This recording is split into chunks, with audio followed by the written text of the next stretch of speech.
Цагаан үүлэн дээгүүр замын машин дондор чамаас үрж би гарлаа. Цагаан орхиод гарсан цасаар шуураад арсан чиний цэцгийг унгаад алдсан.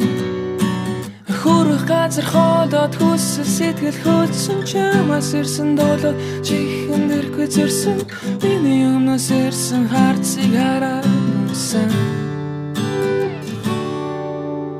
Нэг л өдөр болсон хоёр замар сансан хоёрын хооронд орсон цас. Химэл үүлэнд хуурдсан үүлэн зүгтсэн хүний нүднээс нуусан зүг.